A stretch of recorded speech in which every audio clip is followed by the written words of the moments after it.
السلام عليكم ورحمة الله وبركاته.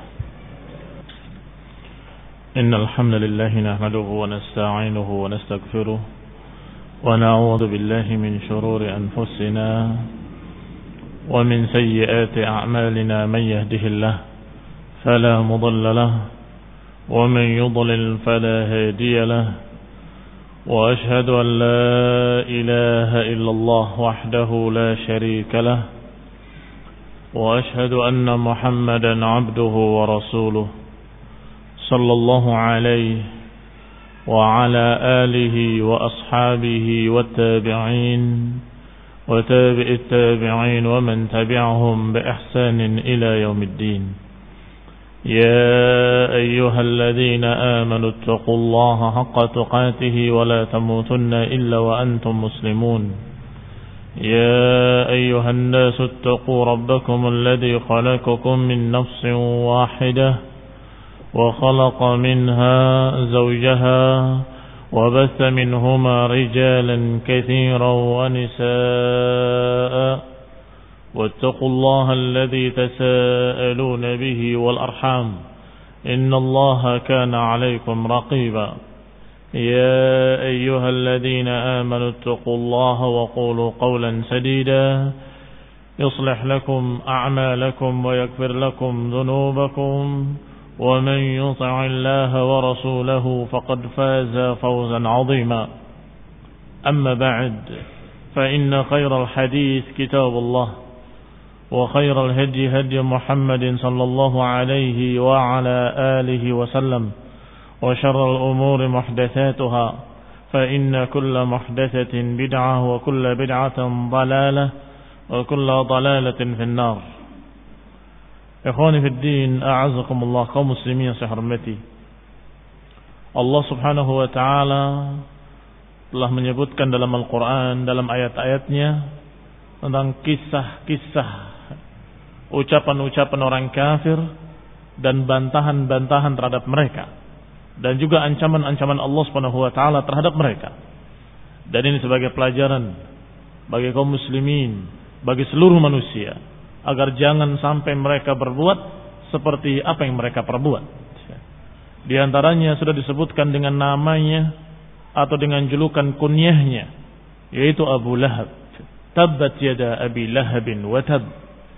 Sungguh celaka Abu Lahab, kata Allah. Celaka kedua tangannya dan celakalah dia. Dan Allah ancam dengan api neraka, sayasla naran dzata lahab. Dia pasti akan masuk neraka dzata lahab. Demikian pula Umayyah ibn Khalaf yang banyak mencerca Rasulullah SAW dan mencerca Islam, mencerca kaum mukminin. Allah pun mengancamnya dengan nar. Wailun likulli humazatin lumazah alladzi jama'a malan wa 'addadah. Celaka, neraka wail bagi para pengumpat dan pencela.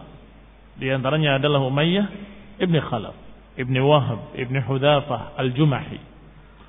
Juga Allah Subhanahu wa taala menyebutkan dalam ayatnya tentang Al-As ibn Wa'il As-Sahmi, yang juga Allah Subhanahu wa taala mengancamnya, afara'aita alladhi kafara biayatina wa qala la utayanna malan wa walada, sampai pada kalimat wa narithuhu ma yaqulu wa yatina farda. Kata Allah, tidakkah kau lihat orang-orang kafir yang mengingkari ayat-ayat kami dan kemudian berkata bahwa kami akan diberi harta dan anak-anak? Apakah dia mengetahui yang gaib atau punya janji dengan Allah Subhanahu wa taala? Sampai Allah katakan wa narisuhu ma yaqul, dan kami akan tuntut dia atas ucapan yang dia ucapkan. Wa yatina farda, dan dia akan datang kepada kami, kata Allah, sendirian. Juga Allah Subhanahu wa taala mengancam para orang-orang kafir yang menyatakan bahwa ayat-ayat Al-Quran dengan ucapan-ucapan yang jelek, dan mengatakan bahwa ayat-ayat Al-Quran dan kisah-kisah yang ada di dalamnya sebagai asatirul awwalin, sebagai cerita-cerita kuno, sebagai dongeng-dongeng, yaitu Nadhr ibn al-Harith ibn Kaladah ibn Abdi Manaf ibn Abdiddar ibn Qusay. Allah Subhanahu wa taala mengatakan tentang orang ini, wa qalu asatirul awwalin katabaha wa hiya tumla alaihi bukratan wa asila. Qul anzalahu alladhi ya'lamu sirra fis samawati wal ard innahu kana ghafurar rahima. Mereka berkata bahwasanya ini adalah cerita-cerita lama yang diceritakan kembali, yang disampaikan kembali, yang dibacakan pagi dan sore. Katakan padanya, sesungguhnya ini diturunkan oleh Allah yang maha mengetahui rahasia yang di langit dan juga rahasia yang di bumi. Juga Allah Subhanahu wa taala menyatakan dengan ancaman, wailun likulli affakin athim, kepada model-model Nadhr ibn al-Harith. Wailun likulli affakin athim, sungguh celaka, neraka wail bagi orang yang merupakan affak athim. Affak tukang dongeng, tukang cerita. Dia yang cerita dengan ucapan yang dusta, dengan dongeng-dongeng kosong, kemudian menjuluki Al-Quran sebagai dongeng. Sungguh apa yang diucapkannya sangat layak untuk dirinya sendiri. Maka Allah katakan, wailun likulli affakin athim, sungguh celaka, neraka wail bagi pendusta yang banyak berdosa. Yasma'u ayatillahi tutla alaihi thumma yusirru mustakbiran ka'an lam yasma'ha. Mendengarkan ayat-ayat Allah Subhanahu wa taala dibacakan, kemudian dia tetap sombong seakan-akan tidak pernah mendengar. Ka'anna fi udunaihi waqra, seakan-akan di telinganya ada tutupan.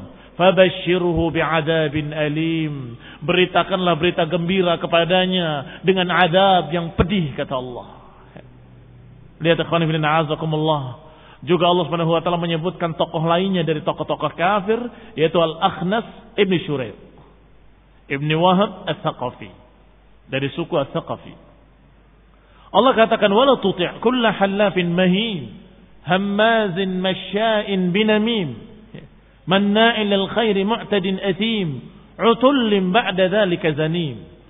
Kata Allah, jangan turuti setiap orang tukang sumpah yang terhina, yang banyak mencerca dan banyak berjalan ke sana kemari mengadu domba, yang menghalangi kebaikan-kebaikan, yang banyak berdosa.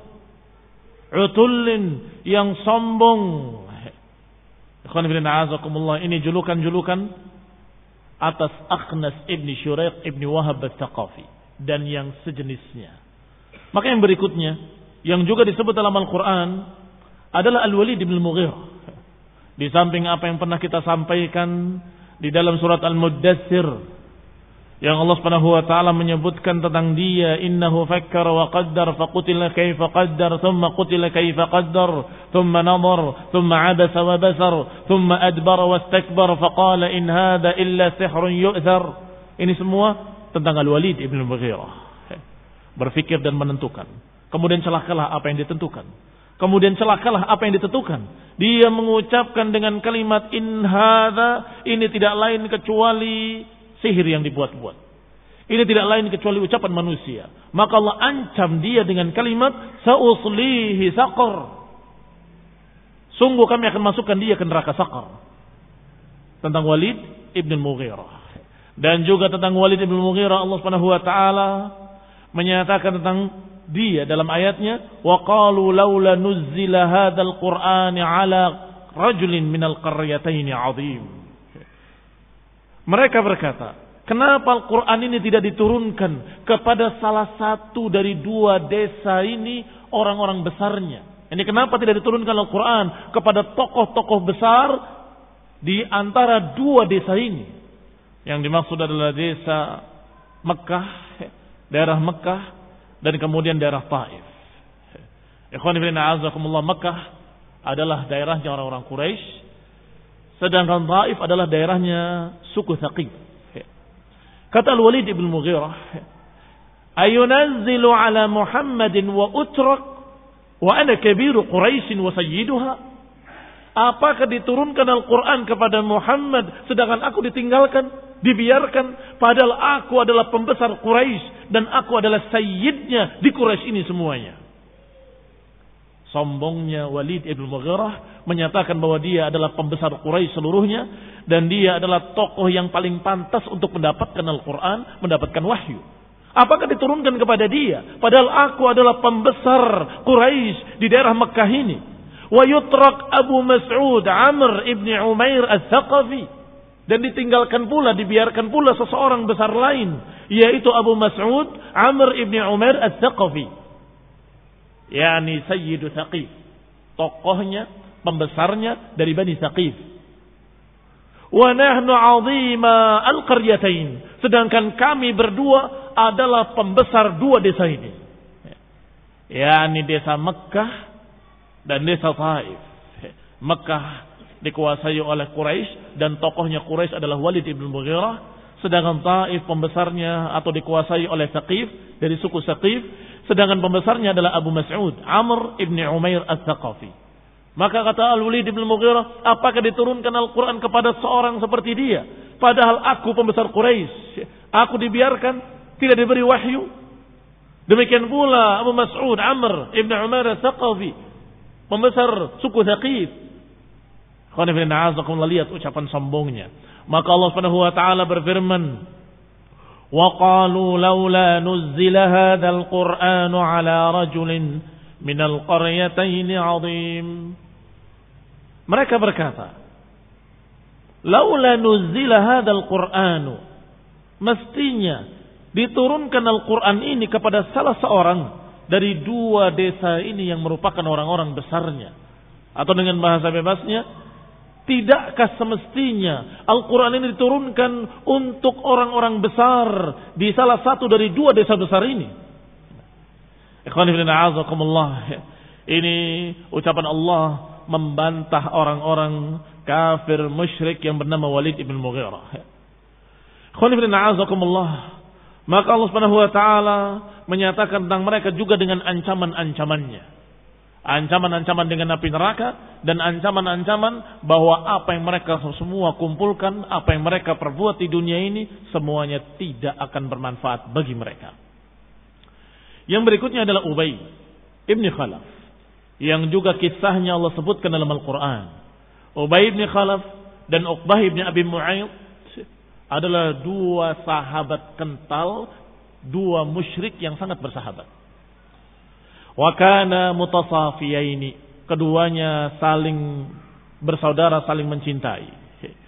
Hasanan ma bainahuma, hubungannya sangat baik antara keduanya.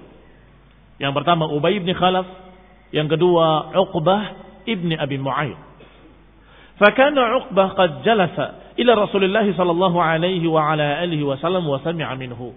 Sedangkan Uqbah ibn Abi Mu'ayyid pernah duduk bermajlis dengan Rasulullah sallallahu alaihi wa ala alihi wasallam, wa sami'a minhu, dan mendengarkan ucapan-ucapan Rasulullah SAW. Bahkan dalam riwayat yang lain disebutkan bahwa Uqbah ibn Abi Mu'ayyid pernah mengundang Rasulullah SAW ke rumahnya dalam satu jamuannya, undangannya, dan Rasulullah datang. Tetapi Rasulullah SAW tidak mau makan, sampai dia berkata kepadanya, "Kenapa engkau tidak memakan makananku?" Orang-orang Arab sangat tersinggung dan sangat tidak suka kalau tamunya tidak mau makan. Sehingga dia bertanya, "Kenapa engkau tidak makan makananku?"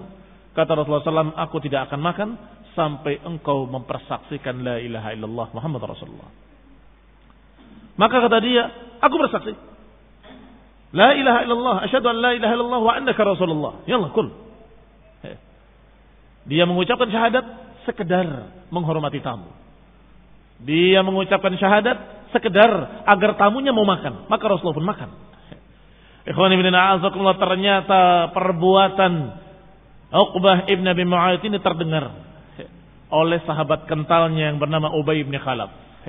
Fa balagha dzalika Ubayyan fa ata Uqbah fa qala lahu, maka terdengarlah beritanya oleh Ubay dan datanglah Ubay ke rumahnya Uqbah ibn Abi Mu'ayyid. Kemudian berkata, "Alam yablughni annaka jalasta Muhammadan wa sami'ta min?" Tidakkah aku mendengar atau tidakkah telah sampai kepadaku berita bahwa engkau telah bermajlis, duduk bersama dengan Muhammad, dan engkau mendengar daripadanya petuahnya dan nasihatnya? "Wajhi min wajhika haram an ukallimaka wastaghladha min al-yamin." Maka orang ini berkata kepada sahabatnya, "Sungguh wajahmu dengan wajahmu haram. Yani wajahku enggak akan bertemu dengan wajahmu selama-lamanya. Haram an ukallimak, haram bagiku untuk berbicara kepadamu. Wastaghladha minal yamin." Dan dia bersumpah dengan sumpah yang ghalidhah, dengan sumpah yang besar. Wallahi, demi Allah, in anta jalasta ilaihi aw sami'ta min, kalau engkau duduk bermajlis dengannya dan engkau mendengarkan ucapannya dan petuahnya, awalam ta'tihi fatatful fi wajhi, tidakkah kau datangi dia dan kau ludahi mukanya? Ikhwan ibn a'azakumullah, tentunya Uqbah ibn Abi Mu'ayyid mengelak dan mengatakan, tidak, aku tidak masuk Islam, aku tidak mengikuti petuahnya, aku tidak mengikuti ucapannya. Sedangkan Ubay ibn Khalaf tidak percaya. Aku tidak percaya bahwa engkau tidak mendengar nasihatnya. Aku tidak percaya kalau engkau dalam keadaan mengingkari dia sampai engkau membuktikannya. Bagaimana aku membuktikannya? Buktikan. Kalau engkau benci kepadanya, maka kau ludahi mukanya. Baru aku akan percaya. Maka Uqbah ibn Abi Mu'ayyid berupaya untuk melakukan apa yang diminta oleh sahabatnya, untuk membuktikan kalau dia belum masuk Islam, bahwa dia mengucapkan asyhadu an la ilaha illallah hanya sekedar menghormati tamu agar tamunya mau makan. Maka dia ingin membuktikan. Fa fa'ala dzalika aduwwullah, maka musuh Allah ini melakukan apa yang diniatkannya, yaitu Uqbah ibn Abi Mu'ayyid, la'anahullah, semoga Allah melaknatnya. Maka dia berupaya untuk meludahi mukanya, tetapi Allah Subhanahu wa taala menghalanginya. Ludahnya kembali ke mukanya sendiri dan kemudian membekas di mukanya, menjadi cacat di wajahnya. Dan Allah Subhanahu wa taala menurunkan ayatnya mengenai dua orang kafir ini, yang satu kafir dan yang satu lagi mendorong dia untuk tetap kafir. Kata Allah Subhanahu wa taala, wa yauma ya'addu adh-dhalimu 'ala yadayhi yaqulu ya laitani ittakhadhtu ma'ar rasuli sabila يا ويلتى ليتني لم أتخذ فلانا خليلا لقد أضلني عن الذكر بعد إذ جاءني وكان الشيطان للإنسان خذولا. Dikatakan oleh Allah Subhanahu wa taala, nanti yauma ya'addu adh-dhalim, di hari ketika orang-orang zalim menggigit jarinya dan berkata, ya laitani ittakhadtu ma'ar rasuli sabila, duhai kiranya aku menjalani jalan Rasul. Ya wailata laitani lam attakhidh fulanan khalila, duhai celaka aku, kenapa aku mengambil si fulan sebagai temanku. Laqad adallani 'ani dzikri, dia telah menyesatkan aku setelah peringatan itu datang kepadaku. Dan syaitan lil insani khadula, dan syaitan tidak akan membela, menolong orang-orang yang disesatkannya. Makanya syaitan lil insan khadul. Khadul maknanya tidak menolong. Ini sifatnya iblis laknatullah alaih. Idh qala lil insani kfur falamma kafara qala inni bari'un mink inni akhufullah rabbal alamin. Iblis laknatullah alaih, syaitan, akan berkata kepada manusia, ukfur, kafirlah kamu, kafirlah kamu. Falamma kafara qala inni bari'un min. Ketika dia sudah kafir, syaitan berlepas diri. Aku berlepas diri dari kamu. Aku enggak ikut campur. Aku berlepas diri dari kamu. Ini khudul namanya.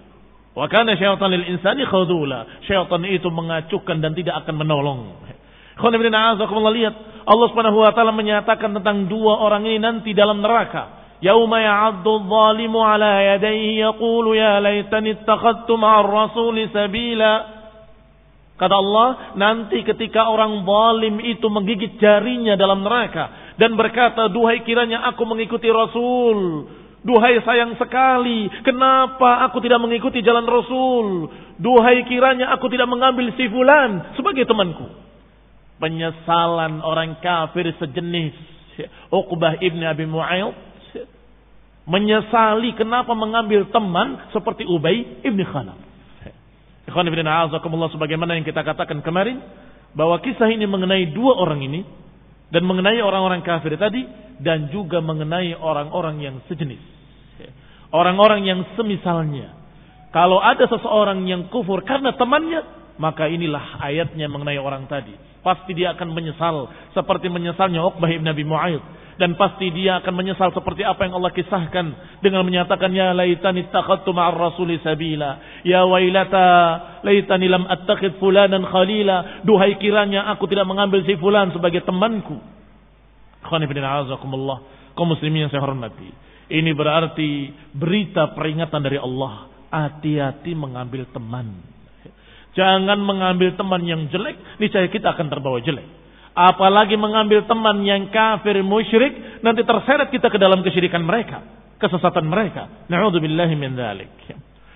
Wa masya Ubay bin Khalaf ila Rasulullah sallallahu alaihi wa ala alihi wasallam. Dan Ubay bin Khalaf yang tadi disebutkan mengajak Uqbah bin Abi Mu'ayyid untuk tetap kafir, orang ini datang kepada Rasulullah SAW bi'azmin balin, dengan tulang yang telah rapuh, qadir fatta, yang sudah rapuh, yang diginikan saja hancur dengan tangan. Faqala, kemudian di hadapan Rasulullah SAW dia berkata, ya Muhammad, anta taz'um anna Allah yab'ats hadha ba'dama aram? Wahai Muhammad, apakah engkau menganggap bahwa tulang belulang yang seperti ini akan dibangkitkan kembali padahal dia telah rapuh? Sambil diremas dan dihancurkan di tangannya. Thumma qannahu fi yadi. Kemudian dia remukkan di tangannya. Thumma nafaqahu. Kemudian ditiupkan ke arah wajah Rasulullah sallallahu alaihi wa ala alihi wasallam. Ini kurang ajarnya Ubay bin Khalaf. Faqala, ketika dia menyatakan seperti itu, Rasulullah pun menjawab, "Na'am." Iya. yakni membenarkan pertanyaan tadi. Pertanyaannya menyatakan apakah tulang belulang yang rapuh seperti ini akan dibangkitkan?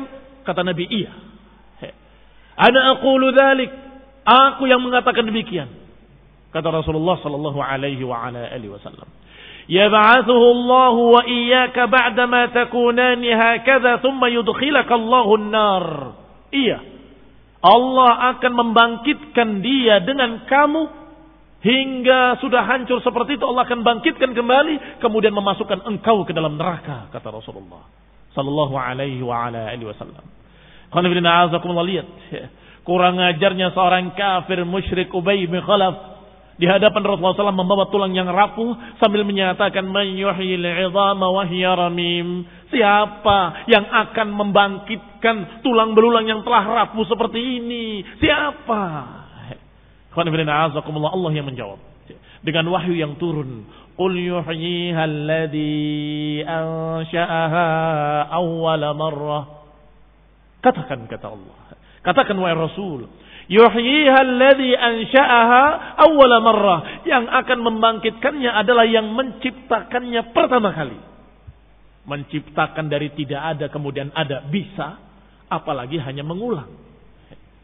Yang sudah pernah ada kemudian dibangkitkan kembali. Mana yang lebih mudah dan mana yang lebih sulit? Enggak ada yang sulit bagi Allah Subhanahu wa taala. Tetapi jelas mengulang lebih mudah daripada menciptakan pertama kali. Qul yuhyiha alladhi ansha'aha awwala marrah. Yang akan membangkitkannya adalah yang menciptakannya pertama kali. Allah yang menciptakan manusia, setelah jadi manusia sampai kemudian mati, rapuh dan kemudian hancur, kemudian Allah menghidupkannya kembali. Kenapa tidak bisa bagi Allah? Wa huwa ala kulli syai'in qadir. Ikhwan ibn a'azakumullah, maka Allah pun berfirman, fa anzalallahu ta'ala, Allah turunkan wahyunya, wa daraba lana mathalan wa nasiya khalqah, qala man yuhyil 'idhama wa hiya ramim, qul yuhyiha alladhi ansha'aha awwala marrah wa huwa bikulli khalqin 'alim. الذي جعل لكم من الشجر الأخضر نارا فإذا أنتم منه توقدون. Allah Subhanahu wa taala berfirman, mereka memberikan permisalan-permisalan. Wa nasiya khalqah. Dia lupa tentang penciptaannya.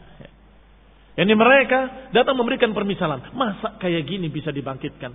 Masa sudah jadi tanah akan hidup kembali? Masa tulang yang sudah hancur seperti ini mau dibangkitkan kembali? Mereka memberikan permisalan-permisalan. Wa nasiya khalqah. Mereka lupa siapa yang menciptakannya pertama kali. Kalau saja mereka ingat siapa yang menciptakannya pertama kali, mereka nggak akan bingung tentang kebangkitan. Nggak akan susah dicerna akal. Kenapa nggak susah? Karena akal sudah berkata bahwa aku diciptakan oleh Allah pertama kali. Maka kenapa tidak bisa untuk diciptakan kembali setelah hancur? Kenapa tidak bisa untuk diciptakan kembali setelah rapuh? Berarti mereka memang lupa siapa yang menciptakan mereka pertama kali. Dikatakan lupa karena rata-rata orang kafir sekalipun mengakui bahwa yang menciptakan pertama kali adalah Allah. Ketika ditanyakan pada mereka siapa yang menciptakan langit dan bumi dan apa yang diantara keduanya, mereka menjawab Allah. Siapa yang menciptakan seluruh makhluk-makhluk, mereka menjawab Allah. Mereka tahu. Tetapi mereka lupa ketika berbicara tentang kebangkitan, mereka terheran-heran. Apakah tulang rapuh seperti ini bisa dibangkitkan? Qala man yuhyil 'idhama wa hiya ramim. Siapa yang menciptakan tulang belulang ini yang telah rapuh? Maka dijawab oleh Allah. Qul, katakan wahai Rasulullah, yuhyiha alladhi ansha'aha awwala marrah. Yang akan menciptakannya, akan menghidupkannya adalah yang menciptakannya pertama kali. Wa huwa bikulli khalqin alim. Dan dia Allah dalam segala penciptaan Maha mengetahui. Alladzi ja'ala lakum minasy syajaril akhdari nara. Yang telah menjadikan untuk kalian dari pohon yang hijau Allah takdirkan bisa menyala. Pohon yang hijau itu kesannya basah. Tetapi subhanallah, ada pohon-pohon yang hijau tetapi dia justru merupakan sesuatu yang mudah terbakar atau merupakan bahan bakar untuk menyala. Ini kekuasaan Allah Subhanahu wa taala yang menciptakan pohon-pohon yang hijau bisa menjadi api yang menyala. Fa idza antum minhu tuqidun, kemudian kalian mulai menyalakan api daripadanya, ini mengambil api daripadanya. Ikhwan fillah a'azakumullah kaum muslimin yang saya hormati. Ini semua tentang Ubay ibn Khalaf yang telah menyesatkan sahabatnya Uqbah ibn Abi Mu'ayyid dan juga telah kurang ajar kepada Rasulullah SAW dengan membawa tulang belulang tadi. Maka Allah Subhanahu wa taala membantahnya dan menjawabnya. Wa atarada Rasulullah sallallahu alaihi wa ala alihi wasallam wa huwa yatufu bil Ka'bati fi ma balagani al-Aswad ibn al-Muttalib ibn Asad ibn Abd al-Uzza.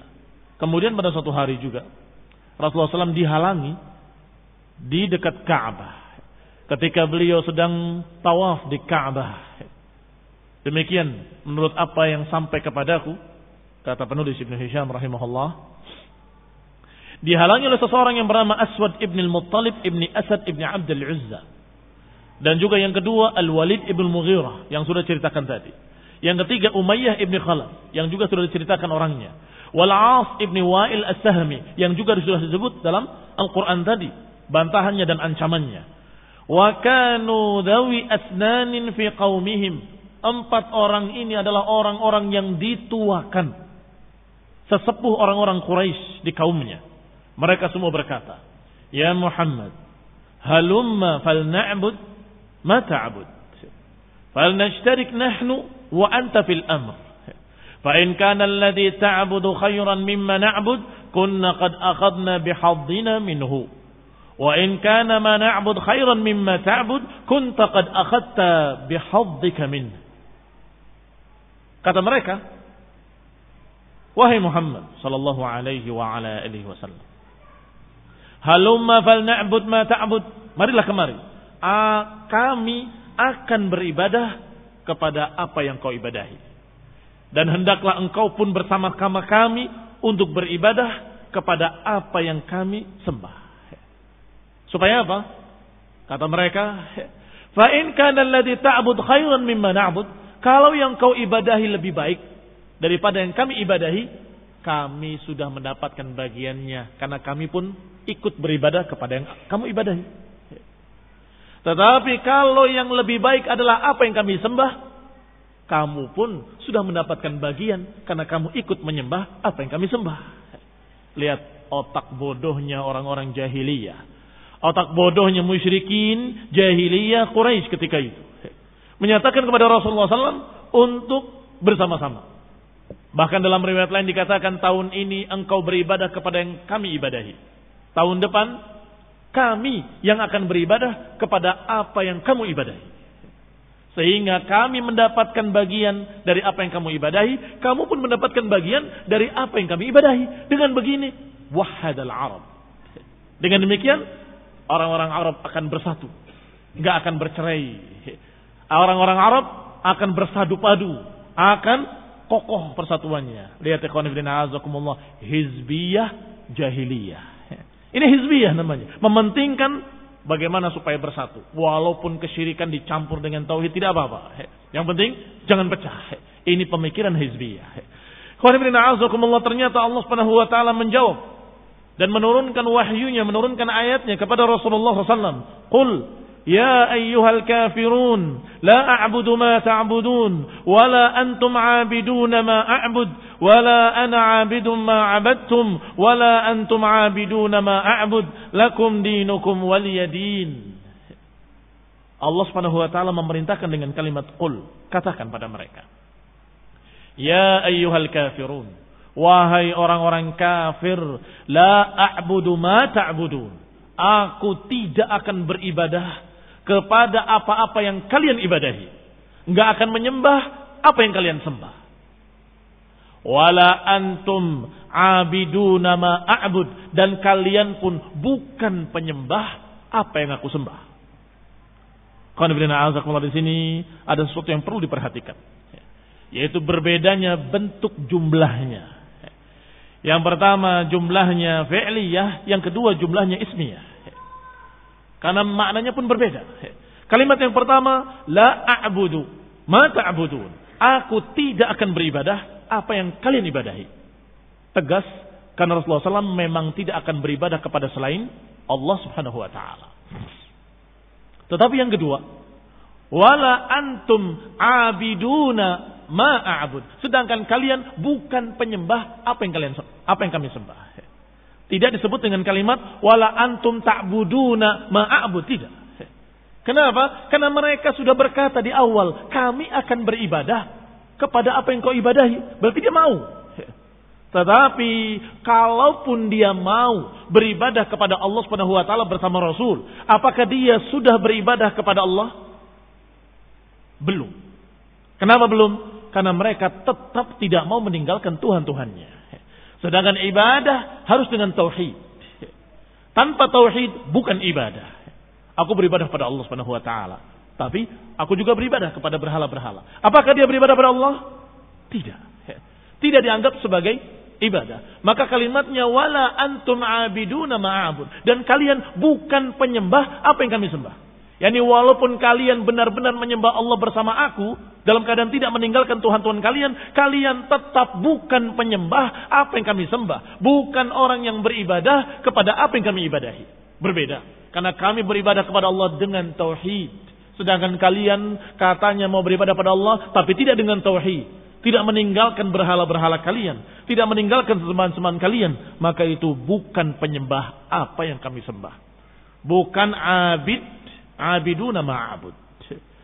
Dan diulangi sekali lagi, wala ana abidum ma'abadtum, dan aku pun bukan penyembah apa yang kalian sembah, dan kalian bukan penyembah apa yang kami sembah. Lakum dinukum waliyadin, bagi kalian agama kalian, bagiku agama. Ini toleransi yang syar'i. Jadi toleransi itu bukan sinkretisme agama. Namanya toleransi bukan mencampur adukan agama syirik dengan agama tauhid dicampur jadi satu, atau agama Yahudi, Nasrani dan Islam dicampur diaduk jadi satu, maka itu sinkretisme dan itu adalah kesesatan, kekufuran. Yang namanya toleransi adalah lakum dinukum waliyadin, bagi kalian agama kalian, bagiku agamaku. Aku tidak akan menyembah apa yang kalian sembah, dan kalian pun bukan penyembah apa yang kami sembah. Gak usah pura-pura, gak usah sok menghormati. Saya ikut salat bersama kamu dalam hari raya ya, ikut sebagai toleransi. Gak usah. Kamu bukan penyembah apa yang kami sembah. Kenapa? Karena dia dalam keadaan mau ikut bersama kaum muslimin di hari raya, salat Id, tetapi dia dalam keadaan tetap kafir, tetap Nasrani, tetap Yahudi. Apakah itu ibadah? Itu bukan ibadah. Maka tepat dengan kalimat wala antum abiduna ma'abud, kalian bukan penyembah apa yang kami sembah. Sudahlah, kalian dengan agama kalian, kami dengan agama kami, selesai. Ikhwan fillah a'azakumullah kaum muslimin yang saya hormati. Ini juga berita dari Allah Subhanahu wa taala tentang adanya orang-orang kafir yang ingin mengusulkan usulan-usulan seperti ini. Ada dari mereka di zaman jahiliyah, yaitu Aswad ibn al-Muttalib, Walid ibn Mughirah, Umayyah bin Khalaf, dan Al-As bin Wa'il. Dan setelah itu di zaman kita pun banyak orang-orang kafir yang mengusulkan seperti itu. Udahlah, nggak usah ribut. Kalau hari raya kalian kita ikut bersama kalian, kalau hari raya kami kalian ikut bersama kami. Kita katakan tidak. Ya ayyuhal kafirun, la a'budu ma ta'budun, wa la antum 'abiduna ma a'bud, wa la ana 'abidun ma abattum, wa la antum 'abiduna ma a'bud, lakum dinukum waliyadin. Bagi kalian agama kalian, bagi kami agama kami. Alhamdulillah, Allah Subhanahu wa taala menurunkan ayatnya yang jelas dan tegas. Yang berikutnya dalam Al-Qur'an, Allah kisahkan pula seorang taghut Quraisy, yaitu Abu Jahal Ibn Hisham. Lama dzakara Allah azza wa jalla syajarat az-zaqum. Ketika Allah Subhanahu wa taala memberitakan tentang pohon zakum yang tumbuh di neraka. Takhwifan lahum biha, sebagai upaya menakut-nakuti mereka agar mereka takut. Tiba-tiba Dajjal, taghut Quraisy, yaitu Abu Jahal berkata, "Ya ma'syar Quraisy, hal tadruna ma syajaratuz zaqum?" Wahai orang-orang Quraisy, tahukah kalian apa itu pohon zakum? Allati yukhawifukum biha Muhammad, yang dia menakut-nakuti kalian dengannya. Qalu la, kata orang-orang Quraisy, kami tidak tahu. Qala ajwatu Yathrib bizubd, yang dimaksud oleh dia pohon zakum itu yang di sana, pohon ajwah yang ada di Yathrib bizubd, di daerah Zubd. Wallahi la in istakam wala istamakanna minha la tazaqqamannaha tazaqquman. Sungguh kalau kami mendapatkan buah tersebut, pohon zakum tersebut, kami akan menelannya mentah-mentah. Sombong, kurang ajar, menentang Rasulullah sallallahu alaihi wasallam. Maka Allah pun menghabarkan dan menurunkan ayatnya, menceritakan tentang zakum yang ada dalam neraka. Inna syajarataz zakum ta'amul athim kalmuhli yaghli fil butun kaghalyil hamim. Sesungguhnya pohon zakum adalah makanan yang sangat jelek. Kalmuhli yaghli fil butun, seperti air yang mendidih atau seperti timah yang mendidih di dalam perut. Kaghalyil hamim. Khonibina azakumullah, digambarkan betapa mengerikannya pohon zakum. Yani laisa kama yaqul, tidak seperti yang dikatakan oleh Abu Jahal. Dan termasuk tentang Abu Jahal juga adalah ketika Abu Jahal untuk meyakinkan para pengikutnya, untuk meyakinkan orang musyrikin Quraisy bahwasanya Rasulullah SAW di atas kebatilan dan mereka orang-orang musyrik di atas kebenaran.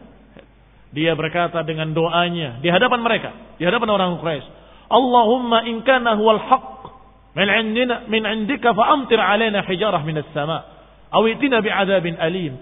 Ya Allah, kalau memang benar yang dibawa oleh dia, yang dibawa oleh Nabi Muhammad SAW adalah hak, hujani kami dengan batu atau datangkan kepada kami azab yang pedih, kata dia. A'udzubillah. Harusnya kalau akal dia cerdas, kalau dia itu tidak dungu, dia akan berkata kepada Allah, ya Allah, kalau apa yang dibawa oleh Nabi Muhammad itu hak, berilah aku hidayah kepadanya. Kan begitu. Tetapi dia mengucapkan dengan sebaliknya. Kalau memang dibawanya adalah hak, hujani kami dengan batu. Ini menggambarkan betapa yakinnya dia bahwasanya yang dibawa oleh Nabi Muhammad SAW adalah batil, bukan hak. Dan dia di atas kebenaran. Untuk meyakinkan orang-orang Quraisy, lihat, aku katakan kepada Allah, kalau memang benar yang dibawa oleh dia, hujani kami dengan batu atau datangkan kepada kami adab yang pedih. Berani menantang dan menentang Allah Subhanahu wa taala langsung. Maka Allah Subhanahu wa taala menyebutkannya dalam surat Al-Anfal tentang ucapan orang ini, ucapan Abu Jahal, Amr bin Hisham. Ketika mereka berkata, إذ قال اللهم إن كان هذا هو الحق من عندك فأمطر علينا حجارة من السماء أو ائتنا بعذاب أليم.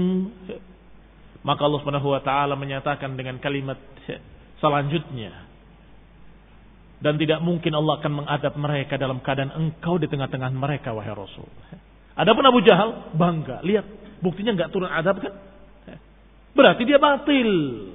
Kalau hak pasti turun adab. hari kedua, hari ketiga, hari keempat, sekian lama, nggak turun azab, nggak turun batu-batu dari langit. Amtir alana hijaratan minas sama, hujani kami dengan batu, kata Abu Jahal. Kalau memang benar apa yang dibawa oleh dia, ternyata nggak turun hujan batu, tidak turun azab, tambah bangga dia. Padahal tentunya Allah Subhanahu wa taala tidak menurunkan azab karena di sana ada Nabi Muhammad SAW, di sana ada para sahabat. Wa ma udah mu'adzibahum wa hum yastaghfirun, dan tidak mungkin Allah mengadab mereka dalam keadaan sebagian mereka ada yang beristighfar, yaitu orang-orang yang beriman. Wa ma kana Allahu li'adzibahum wa anta fihim, Allah tidak mungkin mengadab mereka dalam keadaan engkau di tengah mereka wahai Rasul. Naam. Wa waqafa al-Walid ibn al-Mughirah ma'a Rasulillah sallallahu alaihi wa ala alihi wasallam. Wa Rasulullah SAW yukallimuh, dan Walid ibn Mughirah pernah mengajak bicara Rasulullah SAW, dan Rasulullah semangat ingin menasihati Al-Walid ibn Mughirah. Demikian semangat Rasulullah SAW dalam berdakwah, dan semangat Rasulullah SAW dalam menasihati manusia. Orang sejahat Walid ibn Mughirah tetap dinasihati dan terus dinasihati oleh Rasulullah SAW. Sebagaimana Allah Subhanahu wa taala menyatakan pada Musa untuk datangi Firaun, wa qul lahu qawlan layyina la'allahu yatadhakkaru aw yakhsha. Datangilah Firaun, wa qul lahu qawlan layyina, dan ajak bicara dia dengan ucapan yang lembut. Bisa jadi dia mau ingat atau dia akan takut pada Allah Subhanahu wa taala. Disuruh tetap didakwahi. Maka Rasulullah SAW mendakwahi Walid ibn Mughirah yang sudah seperti itu keadaannya. Walid ibn Mughirah mengucapkan kata-katanya seakan-akan dia mendengar. Kalau begini, kalau begitu, kalau begini, kalau begitu. Wa qad tami'a fi islamihi. Dan Rasulullah SAW sangat berharap Al-Walid ibn Mughirah akan masuk Islam. Fa baina huwa fi dzalika id marra bihi ibnu ummi maktum al-a'ma. Ketika dalam keadaan seperti itu, datang seorang yang bernama Abdullah ibnu ummi maktum, seorang yang buta. Fakallama Rasulullah sallallahu alaihi wa ala alihi wasallam wa ja'ala yastaqri'uh. Dia datang mengajak bicara Rasulullah sallam wa yastaqri'uhul Qur'an, dan meminta dibacakan Al-Qur'an. Fashaqqa dzalika minhu ala Rasulillah sallallahu alaihi wasallam. Maka demikian terasa berat di sisi Rasulullah SAW. Kenapa? Karena beliau sedang mengajak bicara tokoh besar Quraisy, pimpinan mereka, orang kayanya mereka, pembesarnya mereka. Tiba-tiba datang orang rendahan.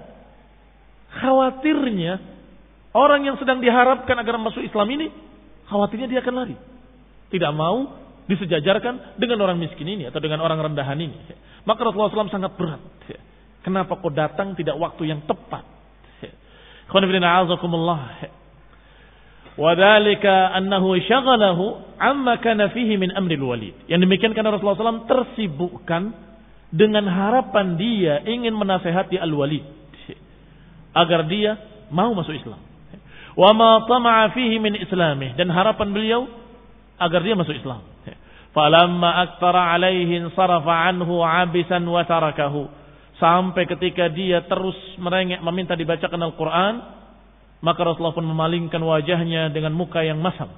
Maka Allah Subhanahu wa taala menyatakan abasa wa tawalla an ja'ahu al-a'ma wa ma yudrika la'allahu yazzakka aw yadhakkaru fatanfa'ahu adh-dhikra amma man istaghna fa anta lahu tasadda wa ma 'alayka alla yazzakka. Kata Allah Subhanahu wa taala, dia bermuka masam dan memalingkan wajahnya ketika datang kepadanya seorang buta. Padahal engkau tidak tahu, bisa jadi orang ini akan membersihkan dirinya.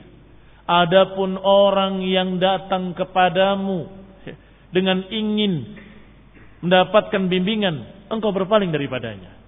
Sedangkan orang yang tidak butuh, orang yang enggan, engkau terus berharap kepadanya.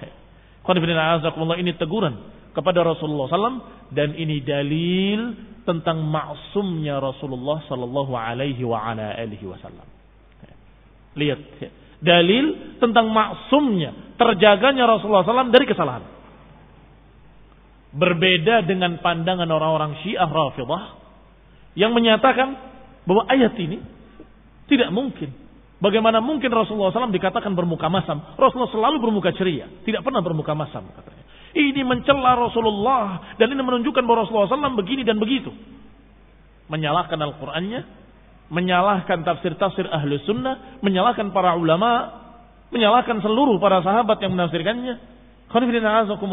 Bahkan menyalahkan Abdullah bin Ummi Maktum sendiri yang menyatakan tentang dirinya, mengisahkan tentang dirinya bahwa waktu itu aku begini, waktu itu aku begitu, diingkari oleh orang-orang Syiah Rafidhah.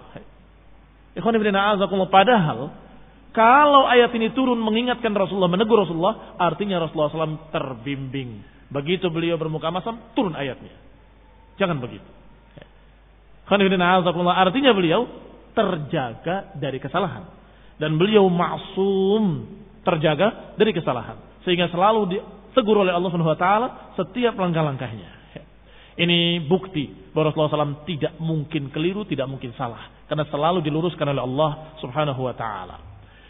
Ai innama ba'atsuka basyiran wa nadhira, sampai pada ayat fi suhufin mukarramah marfu'atin mutahharah. Yani Allah Subhanahu wa ta'ala mengutus engkau sebagai basyiran wa nadhira, pembawa kabar gembira dan juga pemberi peringatan. Lam akhussa bika ahadan duna ahad. Allah Subhanahu wa ta'ala tidak mengkhususkan dakwah ini untuk satu orang tanpa yang lain, untuk satu golongan tidak golongan yang lain, tetapi untuk seluruh manusia. Untuk orang sejenis Walid bin Mughirah, juga untuk orang sejenis Abdullah bin Ummi Maktum yang buta dan papa yang miskin. Untuk kalangan atas, untuk kalangan bawah. Untuk kaum atas, kaum ningrat yang berdarah biru, maupun kaum rakyat jelata yang berdarah merah. Sama saja. Ini dakwah untuk seluruh kalangan manusia. Untuk rakyat dan untuk penguasa. Untuk pejabat maupun untuk orang biasa. Kaum muslimin yang saya hormati. Ayat ini menegur Rasulullah SAW sekaligus mengajarkan kepada seluruh kaum muslimin agar jangan memilah-milah dalam dakwah. Dakwahilah seluruh manusia agar mereka mau kembali kepada Allah Subhanahu wa taala. Fala tamna'hu mimman ibtaghahu, maka jangan dihalangi orang yang ingin mendapatkan bimbingan. Jangan dilarang kalau ada orang yang ingin mendapatkan nasihat. Datang ke sini, duduk ingin mendapatkan pelajaran. Diusir. Kenapa diusir? Terjadi pada Syekh Ibn Utsaimin, terjadi pada Syekh Muqbil rahimahullah, dan terjadi pada para ulama rahimahumullah. Ketika seseorang datang di majlisnya, padahal dia dari kalangan hizbi atau dari kalangan mubtadi', duduk untuk mendengarkan kajiannya, dibiarkan. Khalli, la'allahu yahtadi. Semoga dia mendapatkan hidayah. Semoga dia mendapatkan bimbingan. Illa, kecuali kalau dia mengganggu di majlis, seperti yang terjadi kepada Imam Malik dengan menyatakan bagaimana itu istiwa? Masa Allah istawa di atas arasnya? Bagaimana itu? Apa maksudnya? Kayak apa maksudnya? Seperti apa? Dan seterusnya. Ini mengganggu. Maka Imam Malik betul-betul terdiam, menahan marahnya sampai keringatnya menetes dari dahinya, dan kemudian tertunduk kepalanya sampai kemudian mengangkat kepalanya dan menjawab bahwa istiwanya Allah di atas arasnya sudah jelas. Beriman kepadanya adalah wajib. Dan bertanya kayak apa adalah pertanyaan bid'ah. Keluarkan orang itu. Baru dia diusir karena mengganggu. Kalau duduk ingin mendapatkan faedah, yastafid, khalli, la'allahu yahtadi. Semoga dia mendapatkan bimbingan. Wala tatasaddayanna bihi liman la yuriduh. Jangan menghalangi orang yang ingin mendapatkan bimbingan, dan juga jangan tatasaddayanna, jangan kamu ngoyo. Mudah-mudahan benar kalimatnya. Apa dalam bahasa Indonesianya? Yang sangat berlebih-lebihan semangatnya. Liman la yuriduhu, kepada orang yang tidak mau. Bahkan ketika kamu berbicara dengan nasihat-nasihat, dia tertawa-tertawa saja. Kamu paksain terus ngomong lagi. Dia mencemoohkan, mentertawakan dan seterusnya. Wala taq'ud ba'da dzikra ma'al qaumidz zalimin, kata Allah. Jangan duduk setelah peringatan ini bersama orang-orang yang zalim. Tinggalkan. Yang penting kamu sudah pernah menyampaikan, selesai. Jangan sampai kepada yang ini terus tatasaddayana, berupaya berlebihan dalam keadaan orang itu tidak butuh. Sedangkan orang yang butuh datang, kamu enggan memberikannya. Kamu enggan menasihatinya. Wa kana an-nafar alladziina yu'duna Rasulullah sallallahu alaihi wa ala alihi wasallam fi baitihi Abu Lahab wal Hakam ibn Abi al-As wa Uqbah ibn Abi Mu'ayth wa Adi ibn Hamra al-Thaqafi wa ibn al-Asda al-Hudali wa kanu jiranuhu. Adapun yang mengganggu di rumah Rasulullah SAW, ini mengganggu Rasulullah SAW di segala tempat, di masjid, di Masjidil Haram, di dekat Ka'bah, di jalan Rasulullah SAW, diberi batu, diberi duri-duri, atau dihalangi di Ka'bah, atau begini dicerca dengan segala macam, sampai di rumah Rasulullah sendiri diganggu oleh musyrikin, yaitu oleh tetangga-tetangganya. Disebutkan sini nama-nama mereka, yaitu Abu Lahab wal Hakam ibn Abi al-As, Uqbah ibn Abi Mu'ayth, wa Adi ibn Hamra al-Thaqafi, kemudian Ibn al-Asda al-Hudali. Mereka semua kanu jiranuhu, semuanya jiran, tetangga-tetangga Rasulullah SAW.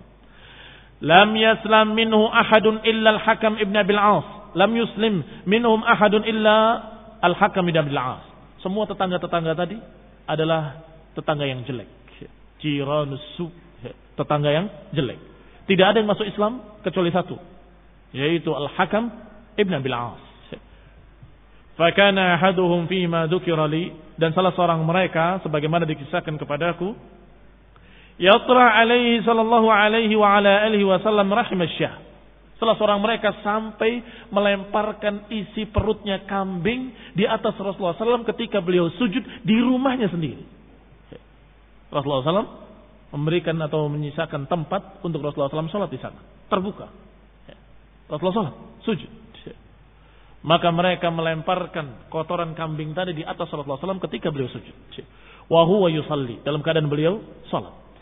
Maka anaknya Fatimah, cucunya Fatimah yang membersihkannya sambil menangis.